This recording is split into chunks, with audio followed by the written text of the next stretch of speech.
Hi guys, my name is Aulia Intan Pratiwi from class 10 Science D. Jadi, di video kali ini aku akan menceritakan tentang Laksamana Cheng Ho berekspedisi ke Lampung. Nah, kalian tahu nggak sih siapa si Laksamana Cheng Ho? Nah, Laksamana Cheng Ho lahir dengan nama Mahe atau Cheng Ho, adalah laksamana asal provinsi Yunnan, Tiongkok. Dia berasal dari suku Hui yang merupakan salah satu suku terbesar di Tiongkok. Suku Hui dikenal dengan masyarakat pemeluk agama Islam loh. Saat masih muda, Cheng Ho dikenal sebagai Qasim Muslim yang dipercaya Kaisar Zhou atau kaisar ketiga dinasti Ming. Dia super pemberani dan enggak gentar menunjukin kehebatannya. Cheng Ho punya banyak jejak dan jasa buat Indonesia. Dari total 7 kali ekspedisi, Indonesia ternyata jadi salah satu tempat spesial. Enggak pernah satu kali pun Indonesia dilewati.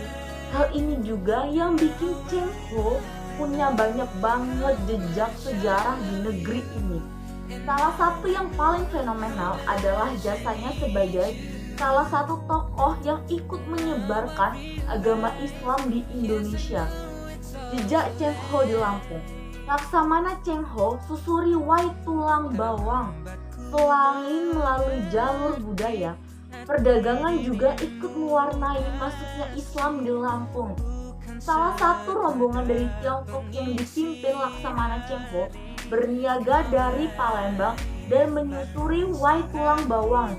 Hal itu diungkapkan oleh tokoh NU Lampung, Kiai Haji Arif Mahya, pada diskusi di kantor redaksi Lampung Pos awal Agustus lalu. Menurut dia, salah satu cara pengenalan dan penyebaran Islam di Lampung melalui para saudagar, termasuk rombongan dari Tiongkok. Awalnya Islam masuk ke Indonesia pada abad 7 Masehi di Selat Malaka.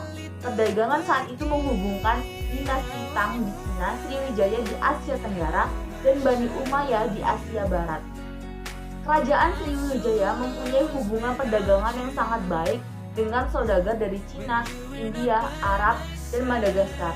Hal itu bisa dipastikan dari temuan mata uang Cina melalui dari periode dinasti Tang sampai dinasti Ming. Menurut sumber-sumber Cina, menjelang akhir perempatan ketiga abad 7, seorang pedagang Arab menjadi pimpinan permukiman Arab Muslim di pesisir pantai Sumatera.